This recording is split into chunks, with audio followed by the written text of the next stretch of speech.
Okay, hi everybody. Today is July 8th, 2020. This is our every 2-week product updates on the XDN platform. I'm Ishan, CTO at Moovweb.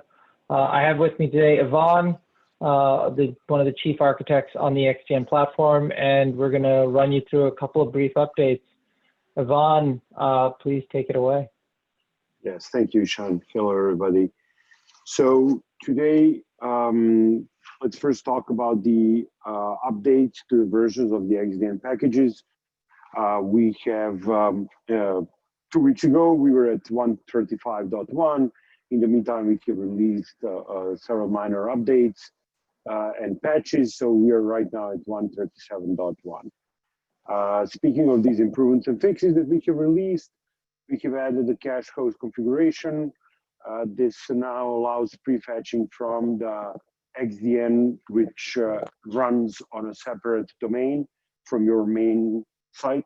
So if you are using XDN just for prefetching, you can do that now and configure your project to pull the prefetched pages from XDN. We have added more operations to more methods to the CDN-as-JavaScript part of the API. You can now manipulate the change, add, update, or remove cookies, pre-cache or post-cache, right? So response and upstream response cookies. And then we have had several fixes that with regards to service worker, as you can see there on screen. And then there is an issue with Express project, Next and Nuxt deploys, minor issues that we have fixed in these versions in the past 2 weeks. Ivan, actually, can we go back to that slide for a second? Sure. I just want to highlight one thing. You did talk about it, but that first bullet point, I just want to underscore what that allows folks to do, and that's a new capability here, which is you can have your existing domain, you don't have to change that one over. And if you just want to get the predictive prefetching from the XDN, you can have that go through a separate domain. So I just wanted to underscore that. Keep going. Yes, thank you. So, as always, we announce retirement versions. To go over that again, deprecation means that you can still deploy with the same version that you're currently using if it matches the deprecated versions, but that you will get a warning and you can count on us retiring that version sometimes in the future. And then retirement of the version means that you can no longer deploy, but everything that you have deployed with those previous versions will be fully functional as it always have been. So we simply move these versions from the current versions to deprecated and retired so that we can clean up and move the product going forward. Ivan, I want to emphasize 2 things on that previous slide. So the first thing is at no time, as you can see here, this only affects your ability to deploy, but currently live sites continue to run. There's no issues or hiccups there whenever we do these retirement and deprecate. As it says, the already deployed sites continue to work. So that's the first thing I just want to highlight. And then the second thing at the bottom of the screen, if you go, how do you find the version of your project? Go to the most recent deployment for that project. And inside console, there's a little screenshot we have here at the bottom. It'll show you what the current XDN version is. Here, this project, for example, actually would be considered as deprecated by the current numbers that you see above. Correct. Yes. So yes, to emphasize, retirement doesn't mean anything except deployment. Nothing is affected in the critical path of the execution of the site. We have also released in the past couple of days. We have released version 2 in beta. These are the same version numbers that we discussed previously. So 1.37.1, that's the current version, and then there's a beta for 2.0. The biggest change here, and the reason we switched the numbers, is because it's a breaking change, so it's a major new version. We are switching the route syntax of CDN-as-JavaScript to be 100% compatible with Express route syntax. We're using the same package underneath the hood, but it's a breaking change. Our routes were defined differently in the version 1. So in version 2, there is this breaking change. We also now support the rewrites and redirects from the latest Next specifications. That's still in progress, but we are adopting that aggressively. And then for Nuxt, there are custom routes. These are sort of tackling the same issues. Finally, module for building injecting service worker, they have predictive fetching. Just another feature that we are also adding to the version 2, which won't be backported to version 1. Moving now to the XDN developer console, we have a couple of updates there. We now show the JavaScript error stack in the streaming logs. So if you don't know, you can stream your logs. You can stream the output of your server JavaScript code directly in the XDN developer console, and now these logs also include the stacks for the errors. Integrating with different Git providers, we are also showing the repository commit URL. So for those projects that are deployed from repositories. And then there are a couple of fixes, again, that nothing special to call out here. This occasional deadlock was happening really occasionally. It's not a euphemism, so it was an edge case. We fixed that. Yeah, I think that's about it for the update.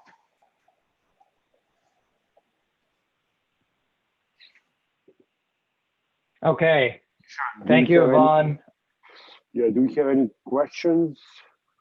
Yeah, let let people know that they should, in the Zoom chat, feel free to type in some questions. We've got a few coming in here. So the first one was, we mentioned this XDN 2.0 beta. Where's the documentation for, XDN 2.0, and how they compare XDN 2.0 looks like to the previous version is the question. So actually, the great way to answer this, Ivan, could you just open a new tab and bring up developer.moovweb.com? You're still seeing this, right? Or not? Yes. Right, so at the very top, when you go to developer.moovweb.com, you can see on the screen, Ivan's going, you can go and switch that to any past version. 2.0 is in beta, so the beta ones don't show up here on this site. But once it's live, you'll be able to view the documentation there, and then where it talks about that routing section, as well as on the left, and then under the API documentation, that's where those changes will be pushed once it's out of beta. If you want to get more information before it goes into beta, feel free to reach out to us. We're happy to give you a view on that.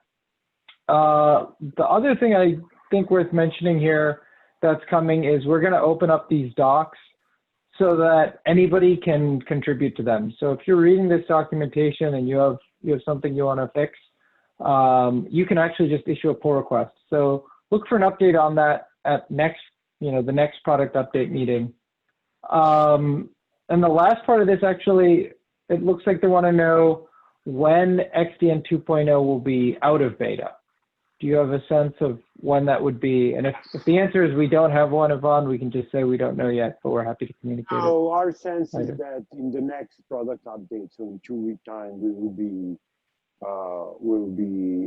by that time, we will have XDN 2.0 out of beta. Okay, great. There's the answer to that one. I don't want to say it's imminent, but it's like definitely it's we are happy where it's right now, and this one is actually a release candidate, so the current beta. So so yeah, you can look forward to that in next what's in next week. Okay, so basically the next update, it should be out of beta, and Yes. maybe we can go into a little more detail there. Yes. And again, maybe it's worth highlighting just the most important breaking change there. It was on the slide, but I do want to emphasize it. If you go back to your deck. Yes, let me go back there. So here. Yeah, there it is. The key syntax change there is how splat routes are noted. You now just need instead of star splat, it's there in that third line. It's now : splat star to match, express route syntax. Okay, now next question here. And this one, actually, we might need to set up some context for folks. Sure, give me a second. There's something else I want to add about this express change. Sure, absolutely. That is, it's not only that the routes have changed, but actually the way that the path is injected into the request object, as well as the query strings, now match exactly what the way Express works, right? So it's more than just the routing. We are driving toward this compatibility with Express and trying to have it at 100%. So I would just add that. Got it. Thank you. The next one, moving along. So the question is, what is the difference between functions like remove response cookie and remove upstream response cookie? The same for remove response header and remove upstream response header. So before we answer it, can we just go to the documentation? You have it open in the next tab, and show people the function in the API documentation so they have context for the function that this person is asking about.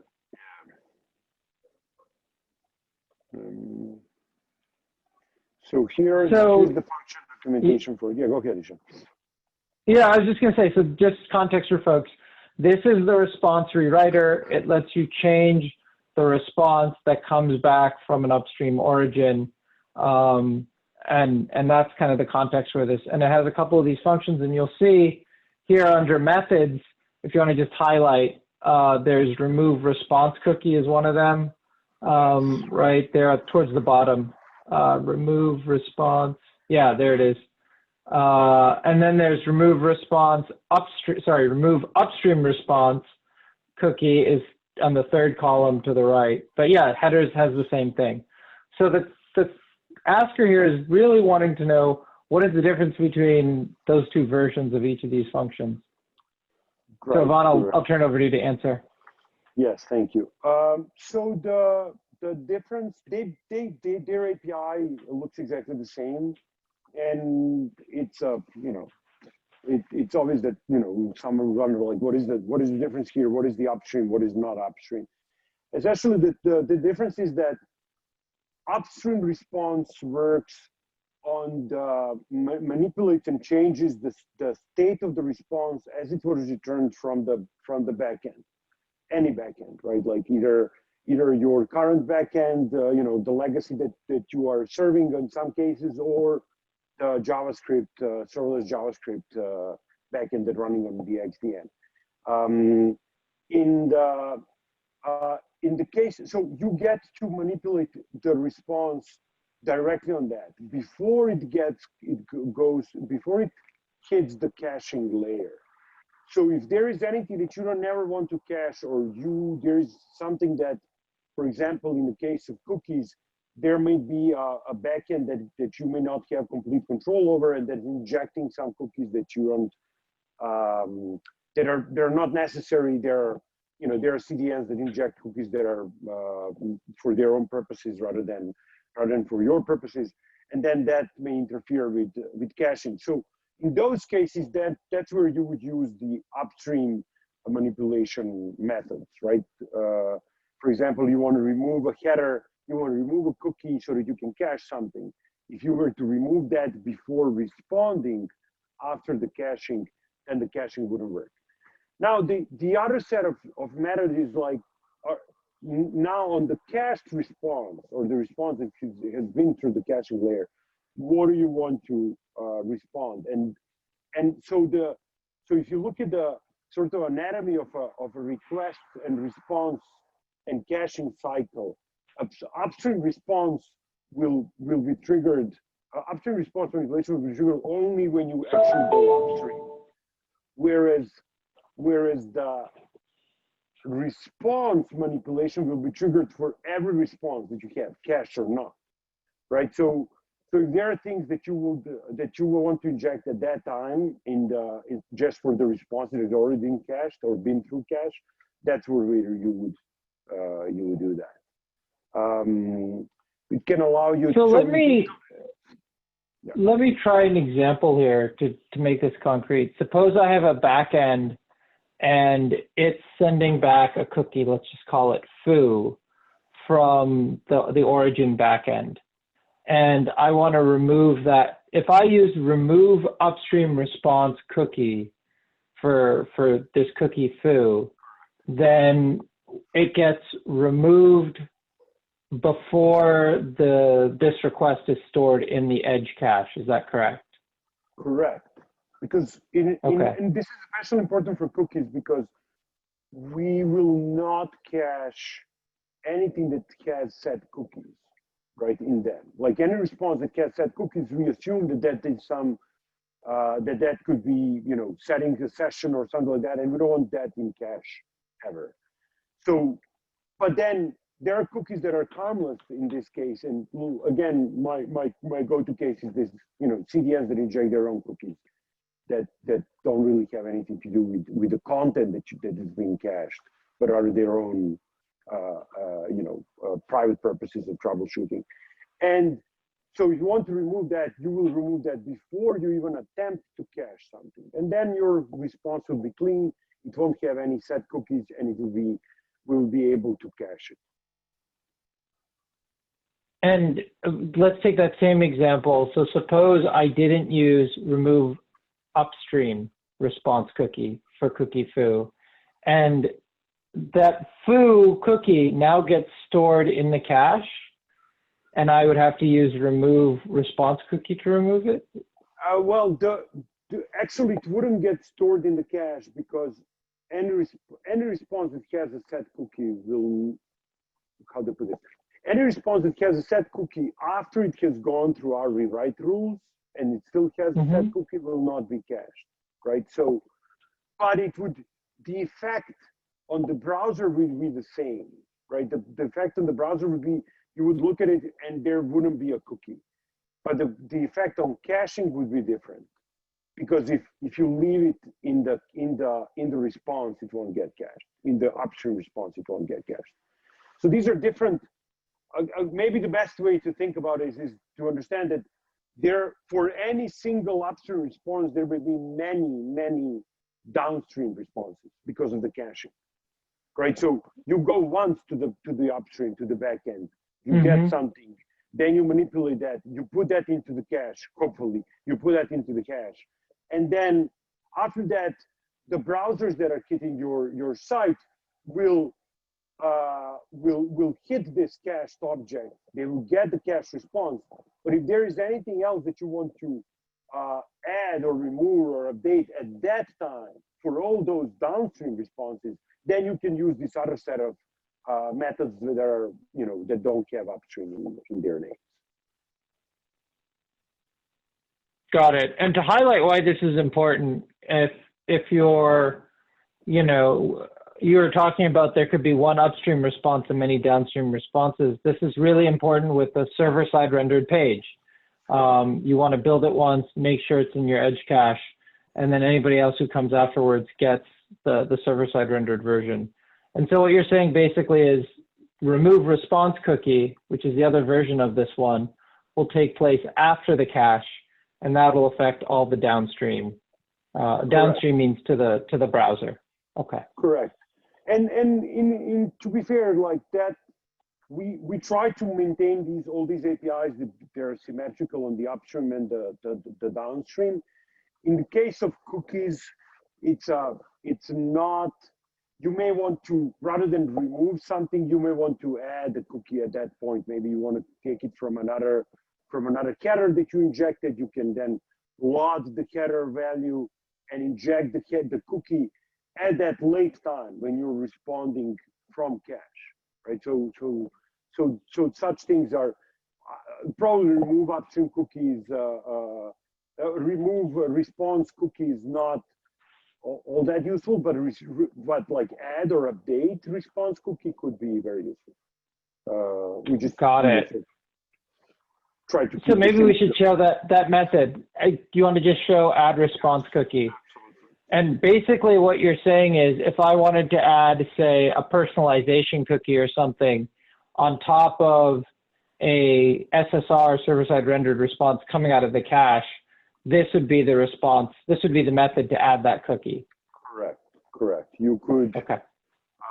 Yes. In general, when you get a cookie, you don't need to sort of reply back with it. But if you can imagine a case where you would like to, you saw, maybe you're rewriting, maybe they're switching to a new version of the cookies, and maybe there's some change in the names or whatever it is. You could still keep your cache, which is always valuable to improve the performance of the site, and respond with these changes, things like that. It essentially allows you to manipulate even the cookies, even for response, or getters, even for response from the responses coming from the cache. It executes that little bit of piece of edge logic for every response.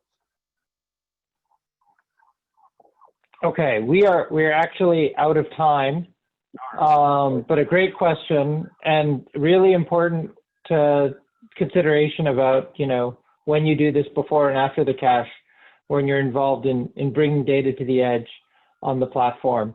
So great question. We'll try and answer some of the other ones maybe next week. And thanks everybody for staying tuned. And we'll see you in, well, not next week, but 2 weeks from now. Thank you. Thank you, Yvonne. Thank you.